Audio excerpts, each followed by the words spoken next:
Welcome to Andrea Lake 101 Sticker Wars. This episode is entitled My Biggest Competitor is Running for Congress. You guys?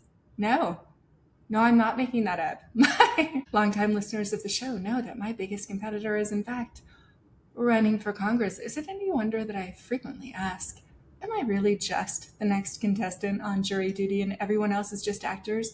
Because, spoiler alert, my biggest competition, Anthony Constantino of Sticker Mule, is running for Elise Stefanik's seat in Congress. Oh yeah, he just got Donald Trump's endorsement.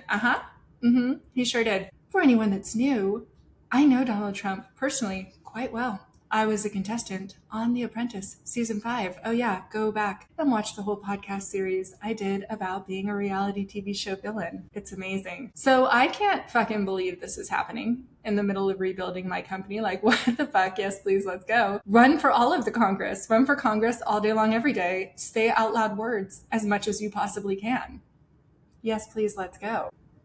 So today we're going to do a dirty tea where mommy has a little shandy and tells you about what's been happening in the most careful possible ways. Don't worry, kiddos. Mommy's got lawyers. Yeah, we do. Yes, of course. So I will say this in a way that allows Anthony to express to you who he is in his own words with just almost minimal comment from me. We're going to show you what he's been up to the last few weeks and give you a quick update on how everything is going with my company, Sticker Junkie. So Anthony Constantino, founder and CEO of Sticker Mule, is our biggest competitor. And for anyone that's new, stickers really is a $42 billion annual space. Literally just open your refrigerator door and see that every single condiment that you have has at least 2 stickers on it. The inside of the refrigerator has 4 stickers. Here's the crisper, here's the temperature control, etc. The back of the refrigerator, by law, has 2 really big warning stickers, and the cord of a refrigerator or any electrical item also has, by law, a warning sticker on it. Stickers are ubiquitously everywhere in a way that almost nobody knows. And the degree of Tiger King energy going on in the sticker world, wild. So after Donald Trump gave Anthony Constantino his actual endorsement last week, which I will let you see here. Sasha, roll tape. CEO of Sticker Mule, Anthony Constantino, and County Executive. Wait a minute. Anthony, all right, that was our fearless leader endorsing a sticker company owner for Congress. Yeah, I have thoughts, but just the facts. Just stick to the facts, ma'am. So Anthony Constantino has now acknowledged that Sticker Mule does hundreds of millions of dollars in annual revenue. That's right. So if you're new to the pod, here's the deal. Most people in the sticker space are fighting for the bottom 20% of the space, right? For the artist that needs 50 stickers, for the small business that needs 100 stickers, etc.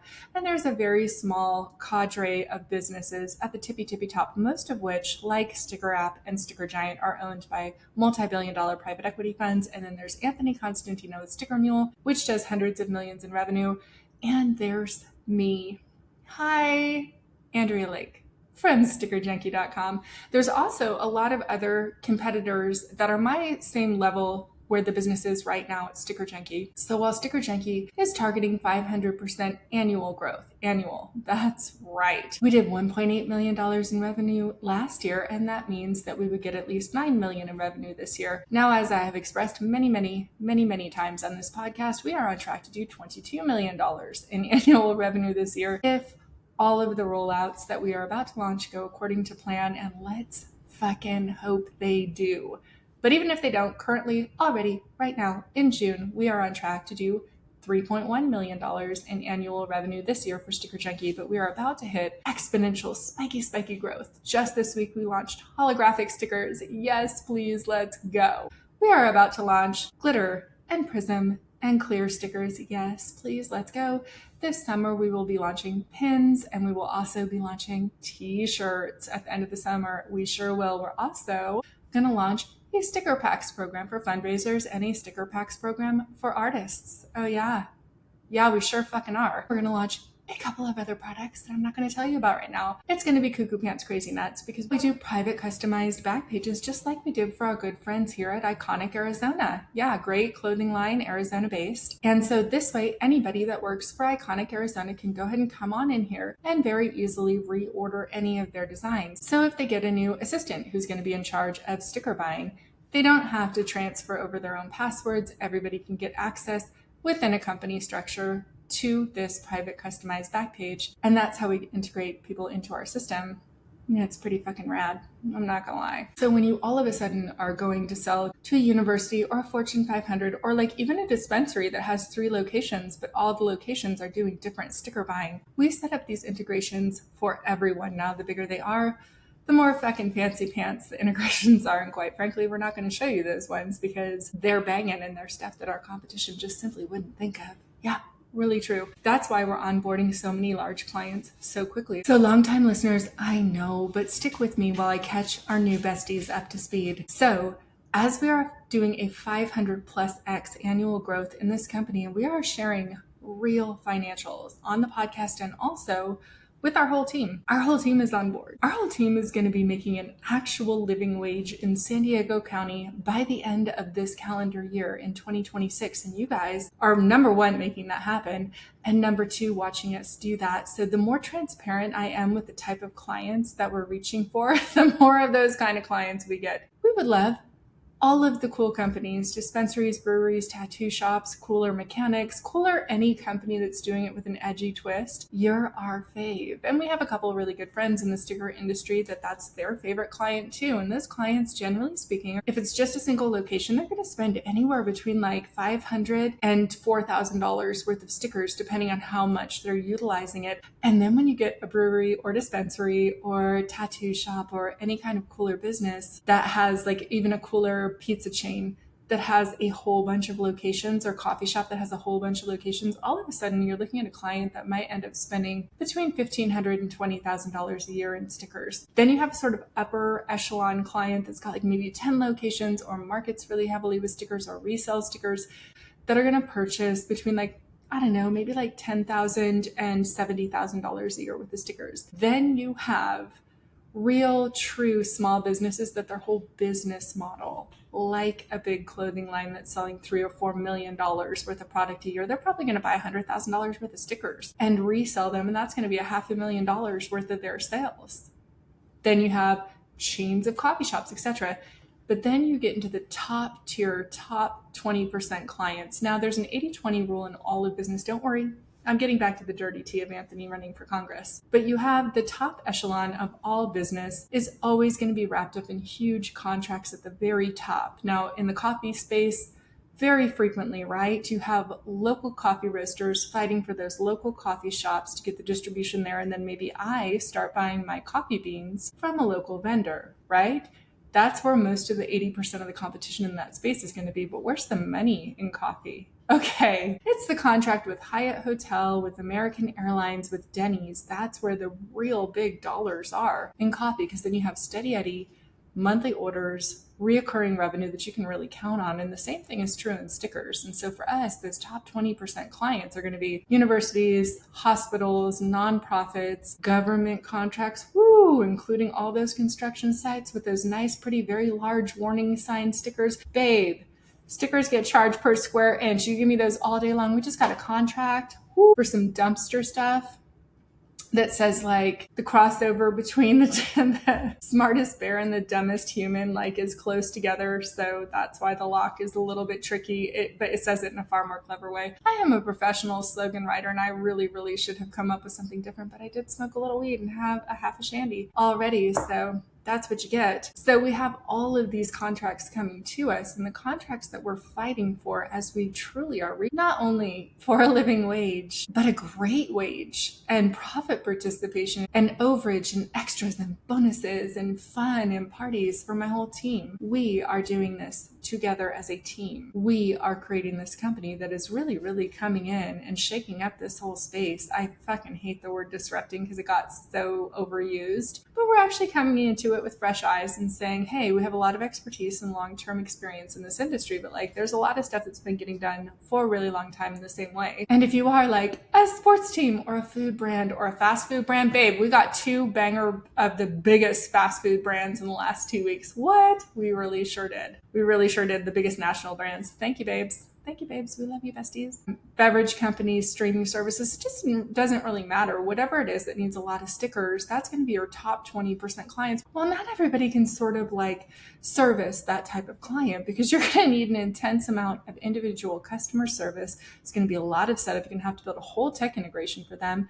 Then you're going to have to negotiate the corporate contract, which means you're going to have all of your duckies in a line to be able to properly onboard a massive client like that might be buying $1 or $2 or $3 or $4 million a year worth of stickers, or certainly in the multiple hundreds of thousands of dollars worth of stickers once they have our full integration with them. So the quantity and degree of different business models that exist where everybody can thrive. I have some smaller competitors in the space who are our size now, who are doing between $1 and $5 million a year in revenue, and we all text with each other, and I'm going to shoot them a thing that officially says we're allowed to say who they are on the podcast. But there's great people in this space, and not all of them want to go through all the bull-ass shit that you have to go through to get government contracts. You guys, I owned a sticker company since 1999, and I did not have government contracts until Mr. Brian Burling, our chief operations officer banger, who was the director of operations at Jinx, who I did business with when I owned the exclusive sales rights on the merchandise for Minecraft, World of Warcraft, Call of Duty, The Walking Dead. Brian's company that he worked for owned the exclusive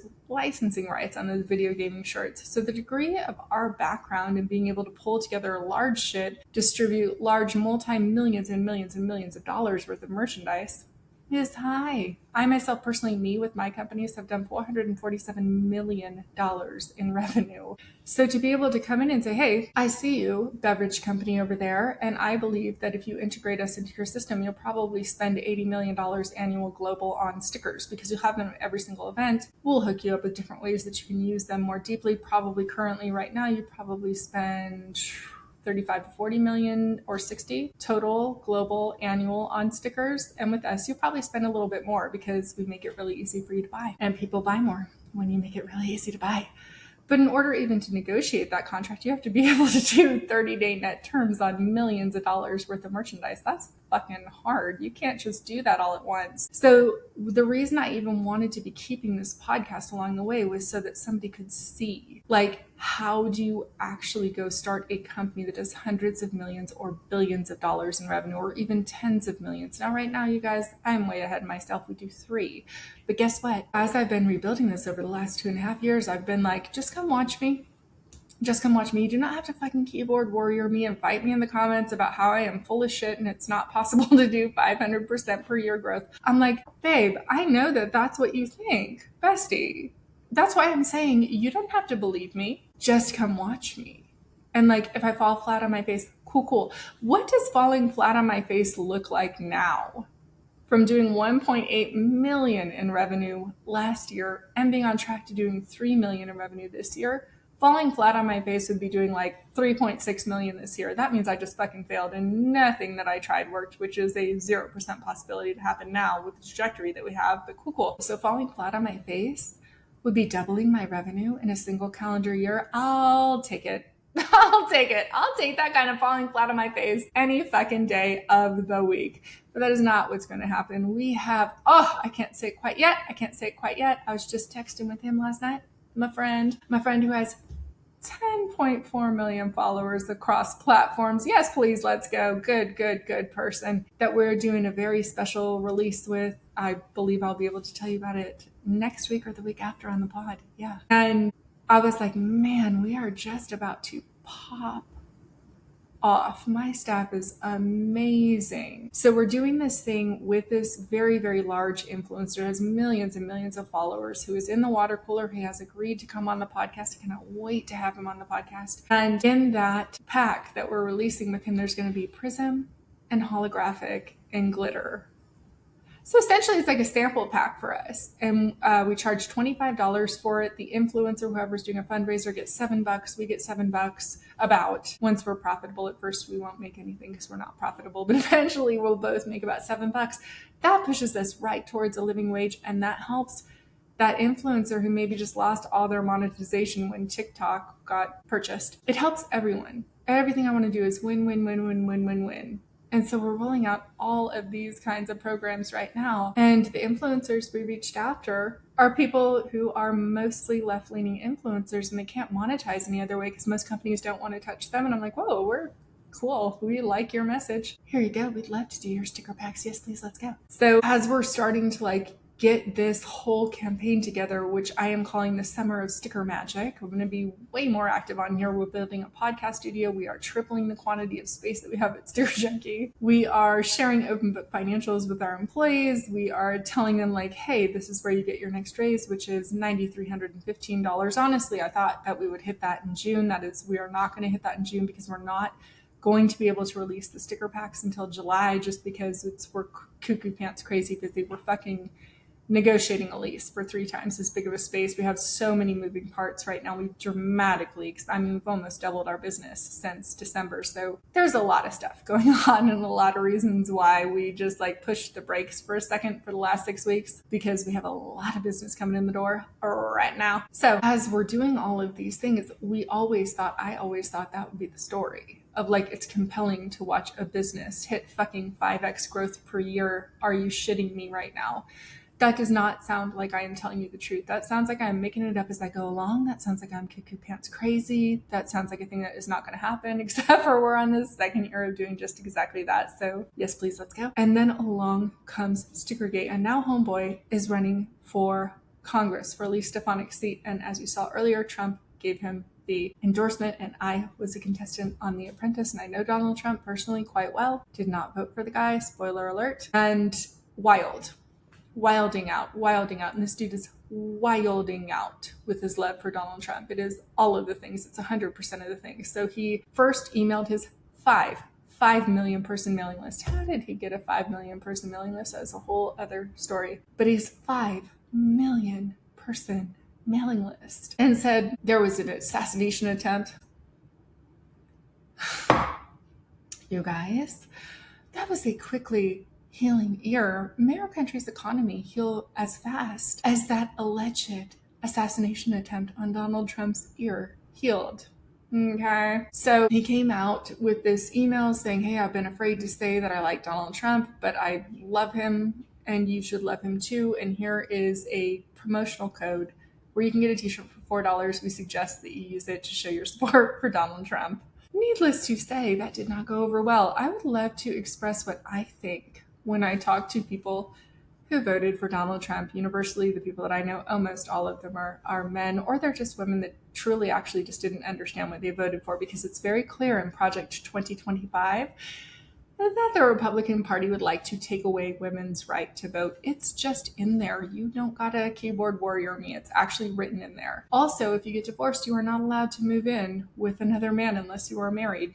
No, I'm not kidding you. I don't know. There's a lot of stuff in Project 2025 that is not great for women. Fucking spoiler alert. And also, you no longer have control over your own body in the Republican agenda that they are very swiftly integrating throughout the country. The dudes that are in the Epstein files. Yep, those guys. So what I think when I meet someone who's super MAGA is wow, you completely just voted against my sentience as a human being and my ability to make decisions for myself or my own body. So what's interesting to me that I know that most people actually don't understand. So again, for longtime listeners, just bear with me. For our new besties, I'm gonna give a tiny bit of my background. I didn't own a television since I was 19 years old. So every single thing I learned in long format from a dude who's fucking like Yoda, who's one of the richest dudes in the world, one of the best traders in the world. He is an MD, JD, PhD epidemiologist, massive businesses all over, everywhere, and gave me books on books to read so that I would appear as if I was an educated person, despite the fact that I did not go to college. I've also been in the Global Economic Institute for 20-something years and have been studying geopolitics and global economics forever, because I didn't go to college. I really overcompensated. I'm learning all the things in addition to not having a television and go on social media. So I was learning in long format content this whole entire time. So if I wanted to understand the way that something was working, I would go read the law. or I would go read the medical white paper, or I would go whatever, or go to one of my groups and meet the people who actually built the thing that I was thinking about. Because I'm in TED and Summit and Davos and the Milken Institute, the Global Economic Institute, which is the Milken Institute, and on and on and on and on, all of the business groups. And I'm always the fun chick to smoke a joint with. And they're like, but you just own a sticker company. And I'm like, I've started 18 businesses actually, but cool.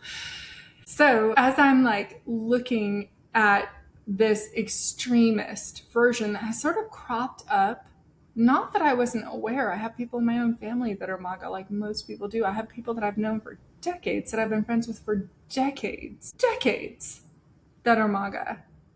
And there was something very beneficial of not receiving information passively for years through podcasts or radio shows or YouTube videos or Fox News or any sort of media source that was very, very tinged with this like predator class information, to where they didn't realize that they were frogs in a boiling pot of water. And so when I came back in to social media 6 months ago, I was like, whoa, what the fuck? Why are people so irrational? I actually really don't understand. Like, you can just go read what that says. So when Roe versus Wade was overturned, I was like, I've read that whole law. Guess what? That is the exact same case law that covers mandatory vaccines. Yep, sure is. Same thing. It's sentience over your own body as a human being. That's what was voted on there. That is what it is. There's no fucking two ways around that. That's what it says. So the law of Roe versus Wade doesn't have anything to do with actual abortion. The way the law was constructed, it was your ability to consult with your doctor, your own personal doctor, about what was the right medical solution for you, right? That's the same exact thing that would govern a vaccine exemption by the fucking way.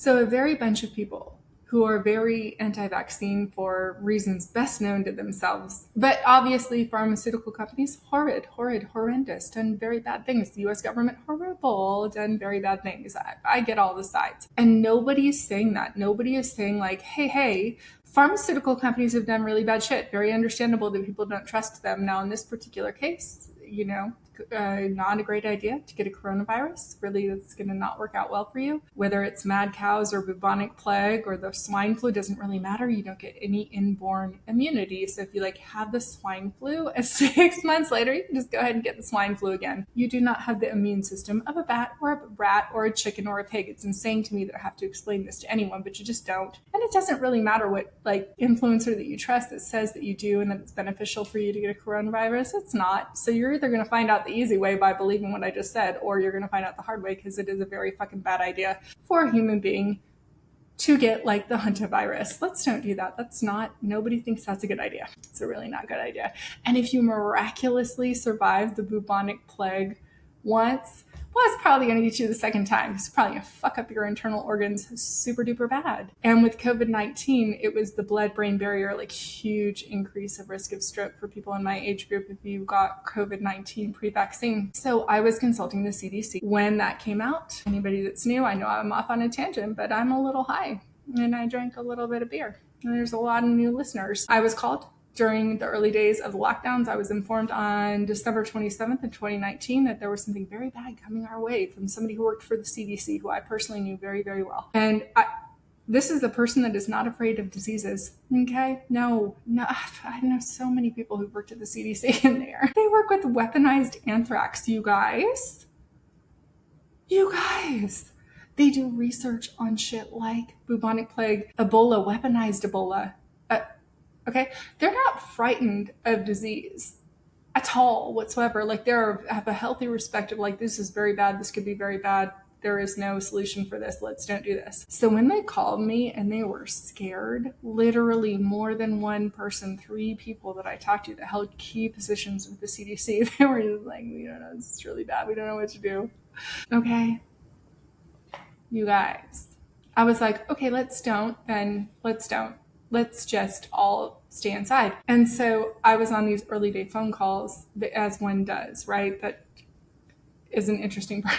This is the most ridiculous story, but I really was one of the 2 marketers that were called into the early day phone calls with hey, there's going to be a lockdown. There's going to be some martial law imposed. This was by Trump, by the way. Trump did this. on March 16th of 2020, the lockdowns were imposed. And so I was one of the early day people that was like there to help with the messaging as all this was coming. And it was the largest sharing of global resources in the world. We had doctors and virologists and epidemiologists and all of the scientific institutes everywhere in the world just like jumping immediately on Zoom calls and information sharing. And they also very wisely brought in marketers to say, hey, we have to distribute this message to the American people of why you should stay inside. And they chose, the CDC chose flatten the curve, which is the stupidest fucking thing I've ever heard in my life, to be honest with you. And I am a quant trader, which means I understand a bonding curve more than 99.9% of the population. And I was like, all of a sudden, you are going to have nurses and doctors that have to make wartime decisions of like, there's only so many ventilators, period. There's only so many of them. So if you're a town like Phoenix and you have 550 ventilators, let's call it, however many you have to keep people on long-time care, and I really can't remember, maybe it's 5,500, I really don't know what the number is, but it's a finite amount in every hospital, and you have to decide who gets that ventilator in that hospital. And so if you have someone who is like 74 and has lived a long life and has a problematic respiratory emphysema or a lung cancer or anything where they need assistance and need ventilator assisted breathing, and then you have a 25-year-old who's coming in with COVID-19 and they need that ventilator, and most likely they are going to make a full recovery within 6 weeks, never need that ventilator again, and they're going to have the whole entire life in front of them. That is a wartime decision because you actually have to decide who gets that ventilator. That is the position that doctors and nurses were in. That's why there was such a mass exodus of doctors and nurses who left actually practicing medicine after having gone through all that schooling, because you had people who had no sort of understanding actually of medical science but had been radicalized by just insane reels that they were seeing. So like, take ivermectin and you're just like, it's such a bad idea. It's going to kill all your good gut bacteria. That's what happens when you have a malicious malignant virus and you take an antiparasitic, and then all of your gut bacteria repopulates while you have taken this very, very gnarly antiparasitic, and while you have a very malicious virus inside of you and a bunch of bad you need bacteria to break down food in your gut. So then a bunch of bad gut bacteria populates there instead. And so there's a whole bunch of people that took ivermectin that have lifelong digestive issues, but nobody's researching them and trying to solve them because those folks don't believe in medical science anyway. So it would be a pointless like alleyway of research of people to like create something that works for people that don't understand science. And whenever someone says, but I don't believe that with science, I'm like, okay, cool. Science doesn't give a shit what you believe. Not one fuck at all. 0 fucks are given. Like, cool. If you believe, there's no such thing. If the second someone says, I believe something about science, all that you have told me is that you don't understand what science actually is. So science actually is a methodology by which objective truth is reached, right? So if you are doing science, you come up with like a hypothesis, you do something called the scientific method where you come up with a hypothesis, you speculate something, you say, hey, all of a sudden this Peruvian town, they're using ivermectin, they have less casualties from COVID. Why is that happening? Oh, we think ivermectin might be a solution to COVID because who knows what's going to work where, except for it's a silly conclusion because a virus is not a parasite. That's a whole other story. However, what actually happened though is this like Peruvian town, which did do a scientific study that had a finding that like, hey, people who took ivermectin, they died less than people who didn't when they had COVID. This research was then duplicated in multiple different scientific centers around the world. That's what happens when you have a new scientific discovery. It has to be duplicated by other scientific centers around the world in their own scientific method study. A scientific study is exactly this. There's like a control group of people who get a placebo, like a sugar pill that doesn't actually do anything. And then there's people who get the actual medication, and they are similar, right? Like you have a bunch of people who are a randomized sample of all different ages, all different sexes, all different races, but an equal amount on each side who has a placebo pill that doesn't do anything, and then the pill that actually does something. And then you measure them long-term against each other. Well, what happened when you ran this identical study that was run in Peru of all of these people that lived in Peru, right, that got this medication and it worked for them, and there was like a way lower death rate than other hotspot areas. Then they duplicated it like in Norway and somewhere else, I can't remember where, and they didn't have the same results. And then somebody figured out like, oh wait, these folks in Peru, they work with livestock on the reg all the time. So a lot of them actually did have parasites. So the ivermectin killed the parasite, which then decreased that comorbidity factor. So a comorbidity factor is like if you get COVID and you have cancer, if you get COVID and you're morbidly obese, if you get COVID and you have a parasite, if you get COVID and you have diabetes, if you have any pre-existing HIV, it doesn't matter what it is, malaria, if you have a pre-existing condition and then you get a secondary condition on top of it, like a coronavirus, then you're way more likely to die. That's what a comorbidity factor is. If you're 90 and you get like influenza, if you're 90 and you break your hip, babe, if you're 90 and anything, then old age is a comorbidity factor to whatever actually takes you out. Like you're going to go sometime anyway. So what most people who have villainized and demonized abortion in MAGA don't understand is that same law, which I just, I'm very, very pro-choice. I obviously think everyone should be vaccinated. I think I understand though, because pharmaceutical companies have done lots of bad shit. I do understand why people don't trust them, obviously. But what people don't understand is that the law that they got rid of with Roe versus Wade is the same law that prevents anyone from also, when a new regime comes into place that does understand medical science, which this one very clearly has abandoned all reason, logic, science, then you have released the laws that would protect a US citizen from getting a mandatory vaccine. Because what Roe versus Wade protected was you having a conversation with your doctor to understand what your best medical solution was, whether that was or was not something that other people hate, right? Because if you don't get a vaccine, people like me that understand that the vaccine isn't for you, healthy, strong, 35 to 55-year-old person or 25 to 50-year-old person, the vaccine is for grandma. Which is why my slogan that they should have chosen instead of flatten the curve was, don't kill grandma. Yeah, it sure was. That's right. That's what it said. They should have chosen that one. It was so good, but they didn't.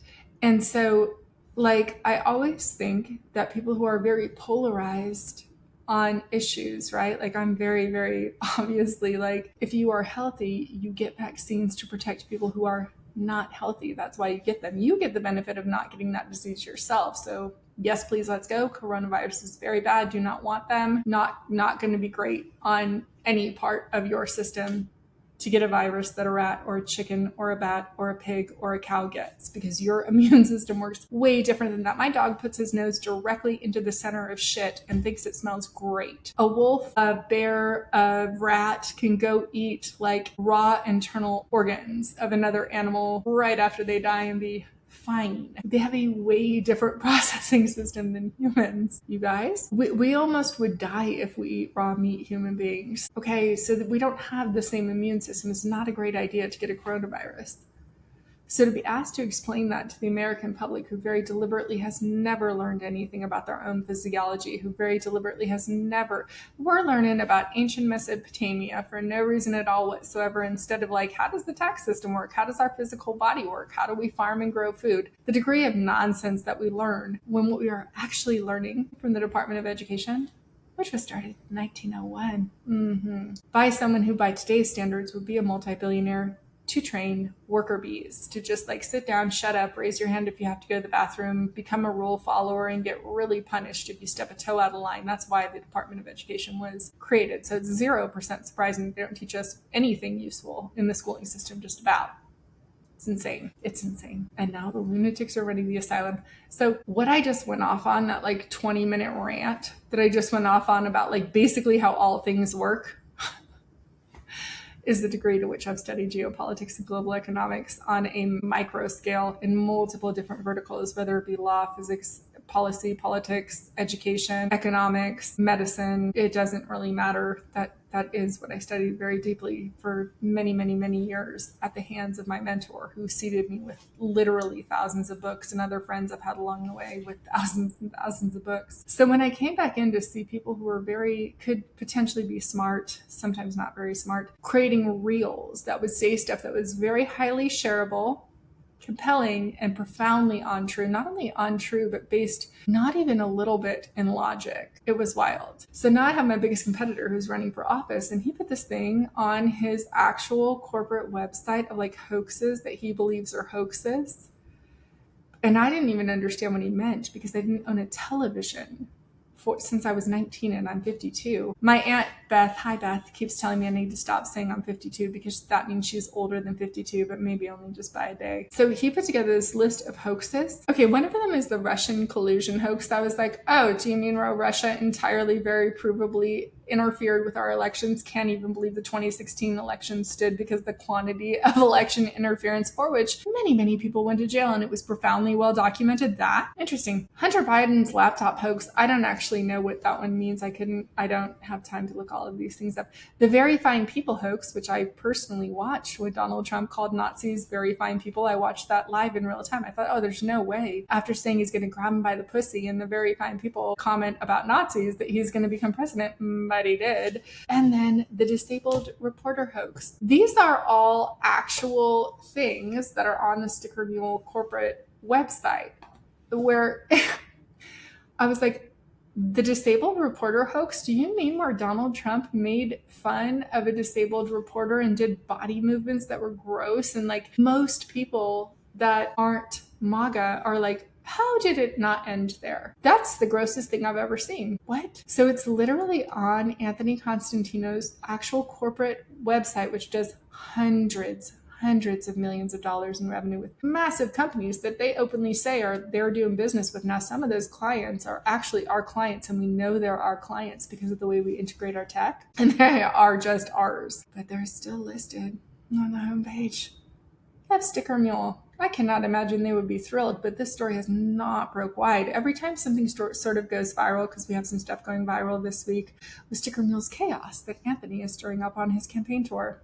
It is wild. And what I'm guessing is a lot of those very large corporations, they do not realize the story that is brewing behind the scenes, because now we at Sticker Junkie are ready to hyper accelerate our sales. We have a lot of our competition has been ramping up their ability to do more sales too. We know a lot of them are hiring, a lot of them are expanding, but we at Sticker Junkie, because we have been steadily, methodically, patiently, step by step by step by step, getting our little duckies in a row for the last 2.5 years, we're ready to go from 3 million to 22 million this year. That means in the next 6 months, we are ready to 7x our revenue in the next 6 months. Am I shitting you? Oh, I shit you not. I do not. The zero shits. And then next year, we are poised to go from 20 million in revenue to 100 million in revenue in a single calendar year, during which time we will also be setting ourselves up in 2028 to go from 100 million to 300 million, and in 2029 from 300 million to $1 billion in revenue. The quantity of forward reaching, like laying out the path to how that happens, is cuckoo pants crazy insane. There were also a lot of other questions on Anthony's FAQ on his run for Congress, one of which was, why do you think you're smart? And I'm like, brah, what? How old are you? Did you answer this question? As a full-grown adult, I am just saying, if somebody asked me the question, why do you think you're smart? I would just burst out laughing and be like, I'm sorry, what? Are you 12? Are you 9? What? But he actually answered the question with like a 14 bullet point answer, but the first sentence of it was, because I'm good at everything I've tried. And I was like, cool.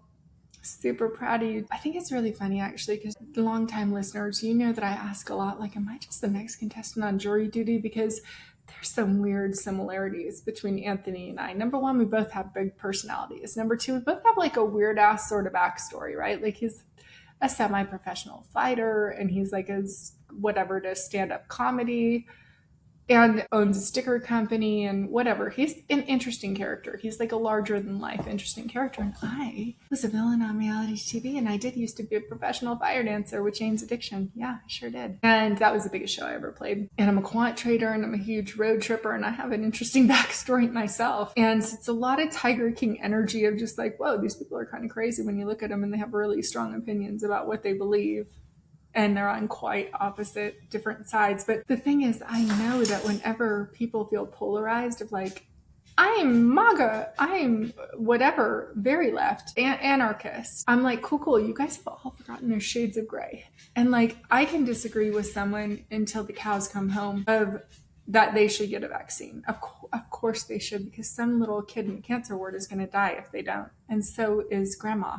Somebody's loved one is going to die when they don't get that ventilator because a 19-year-old who really needed it more and had a longer life ahead of him and the equation worked out in that person's favor did get that ventilator. Like, that just is what happens in like an actual epidemiological crisis. Like, when you have a large-scale disease ripping through a society, a whole lot of people die. Even just like somebody that has a heart attack, they can't properly get in there because all of the beds are being triaged for a patient of anything. It doesn't matter if it's COVID or a Spanish flu or polio. It literally doesn't matter what disease it is. If you have a huge percentage of the population getting sick at once, that's not what hospitals are built for. Everything is built on ratios. So you have like enough ventilators for a worst case scenario. But what happens if the worst case scenario is 4 times as bad as you think it is? Well, what happens is a whole lot of people die. That is what happens. So it's like looking at all of these large swaths of information for many different areas of understanding, and especially because my mentor is an MD and PhD epidemiologist, he made me read so many medical white papers, you guys. Cuckoo pants nuts. And then I know a lot of other people that figured out a lot of stuff and are research MDs and epidemiologists. Weird, I just do happen to know a lot of those types of people who work for the CDC. And then I see the disinformation that's being spread to everyone. And it's all areas of gray because nobody is like, oh, well, but why your medical costs are out of control is actually because of usurious, non-limited lawsuits. So if somebody gets a $900 million judgment, that's why your Tylenol at the hospital costs $35. But you don't hear that part. All you hear is Democrats and Republicans yelling at each other. Certainly, the Democrats are more honest on this one. That doesn't mean they're good. I'm not saying they're good. I'm not a Democrat or a Republican. They are just more honest on this particular issue. And the Republicans have gone very far off the rails into fascism. They just have. There's no sort of arguing that. You have armed militia in the street that doesn't have to identify themselves, that wear masks, that can just kidnap people off the street. That would not protect you from like any cartel or organization just kidnapping people off the streets from here forward, because you get shot in the face if you just don't do what they say in the moment, regardless of them not having to identify themselves. That's insane. That is a fascist government. There is no other way around that. And so sometimes, like, I ran into a good friend of mine who's MAGA this weekend at a beautiful wedding that I went to in northern Utah. And the degree of like non-connected that the thoughts were always like, I'm not talking about this, I'm talking about that. And I'm like, that's all interconnected. You can't talk about any of it without talking about any of it. The reason the healthcare costs are out of control is because the lobbyists purchase politicians. That's the reason healthcare costs so much, because then it was privatized and like overspent to you on a compounding return. So that's why the medical expenses are spiking up. Like, you guys, okay, so when I was 27, maybe even 29, my healthcare coverage was $24. Today it's $1,900. That is 79 times as much as it was when I was a kid. Okay, you guys, so while minimum wage has been frozen for the last 16 years, this is what I mean, that it's all connected. So minimum wage has been frozen for the last 16 years, no increase. Well, 16 years ago, my medical care was $24 a month. Today, it is 79 times as expensive, $1,900 a month. So people are like, well, but gas has only got up 40%. And I'm like, okay, cool, but healthcare has gone up 80x, so 8,000%. Housing has gone up by about 1,200%, 12x. Like the house that I rented when I was a kid, $525 for a 2-bedroom at the beach in Pacific Beach with a backyard and a part of a garage was $525. Yeah, that'd be about $6,000 today. So that's gone up 12x. Well, simultaneously, minimum wage has gone up by $2 an hour from $5.25 to like $7.25 16 years ago and not gone up since. And the price of everything else is skyrocketing. So all of these things connect together. And now for me to have this story of like Stickergate and StickerWars be so tied into geopolitics and so tied into global economics and so tied into Donald Trump, who I was like, wow, he's one of the most unethical people I've ever met in my life. I didn't even expect to like him because he was so nefarious in the way that he does business. That's properly well known. And he is mentioned in the Epstein files 38,000 times. Why are they not called the Trump file? He's had credible allegations against him for years. And my biggest competitor is just like all in, and like literally they don't have a sticker mule sign on top of their actual corporate headquarters. They have a vote for Trump sign. I'm like, wow, this is so wild. I know I said this in the podcast last week, but he toured his own office and he started a sticker company, the degree of beautiful and well designed and highly curated visually that our Sticker Junkie offices are already. But like, wait until we get into the new location. Holy fucking shit, they're gonna be gorgeous. The degree of like our logo and cool artwork and our birthday posters and the flooring that we put in, that's and all the cool art that we put on the wall. The degree of dope as shit that is. And then I look at his offices and there's like the walls are bare. He owns the building, he has stated, and so I don't understand why that is. The floors are also not stickers. Weird. And then he goes into his office, which is like, I don't use this office much. I'm like, huh, that sounds right. And it's nothing on the wall. There's no sticker mule logos. There's no stickers. There's no fun stuff. He's like, well, I don't really use it. And then it's just like vote for Trump paraphernalia everywhere. And he's like, well, maybe I'll give away these Trump hats. And I'm like, cool. You are running for Congress. And so instead of having a vote for Constantino sign on the roof of your building, or a sticker mule sign on the roof of your building with your logo, you have a vote for Trump sign on your building? Like, I didn't even understand the degree of admiration, love, I don't know the right word, whatever your word is. Anthony, I don't understand why it's not your accomplishments that are on there. It's so strange to me. So I just don't. So if he ever sees this, brah, I do not understand. But yet still, I do think that the StickerWars series, which I ideally would sell to Netflix, would be the best series ever, because you and I could not disagree more with each other, and I am willing all day long to talk to somebody that just disagrees with me. When StickerWars first came out, when Stickergate first came out, the reason this whole thing happened was because Anthony, shots were fired in my direction. I was rebuilding my company from scratch and we were crushing it on social media. And then somebody said like, hey, these ladies at Sticker Junkie are killing it. And Anthony was like, oh, did they have 7 orders instead of 6? And I'm like, baby, you are not far off. That is just about right. But we got 100 orders instead of 10. So fucking yes, please, let's go. But there would have been no ability to understand how many ducks I was getting in a row to do this, what I'm doing now, this 500x growth, regardless of whether or not Stickergate happens. So the insanity of the fact that it did happen, you cannot make this shit up. And babes, let me tell you, I wanted to do more of a step by step of every single thing that Anthony has done, but I am in the very last days of vacation mode. I am going into sober summer, where I'm going to be working out a lot, where I'm going to be getting back into shape, where I'm going to be letting go of my sweet shandies and my lovely wine. It's going to be sober school days summer, and getting my businesses back in line, because we are launching so much shit this summer. It's cuckoo pants crazy nuts. We'll probably be doing 4x the quantity of revenue by October that we are today. And today is June 12th, and this is me signing out. Thanks for joining us on this episode of Sticker Wars. My biggest competitor is running for Congress. You guys, he sure is. And next week, I will do a step-by-step of all of the wildest things that he has said. You guys, I'm not even going to tease it because it's so insane. You already know about the I Support Ice Ice Baby shirts and the Stop Trans Propaganda shirts and the album, the full-length studio album that Anthony released called Thank You, President Trump. You can listen to it on Spotify. I'm not making that up. If you want to, before we dive deep next week into the FAQ on Sticker Mule's site, you can just go look it up. It's under his Constantino for Congress stuff. And if you want like a whole treasure hunt into the entire story of Sticker Wars, just go check out our threads. It's like a scavenger hunt in there. And one of our awesome people was like, hey, you need to do like a board game marker thing. And I'm like, oh my God, we're totally going to create a scorecard for the scavenger hunt in the next couple weeks. I told her it would be done this week, but girl, I'm tired. So I won't be tired next week because I'll be all sober and shit and full of yoga and magic. And I'll come to you next week. Until then, enjoy your popcorn and enjoy your wine. And I will come in piping hot with all of the tea on Andrea Lake 101, the making of a billionaire. I know it's obnoxious, you guys, but every one of these industries is in fact a billion-dollar industry, and it's more important than ever that we, you and me and us, decide who we spend our money with. It is going to be all industries paying everybody fairly with profit participation.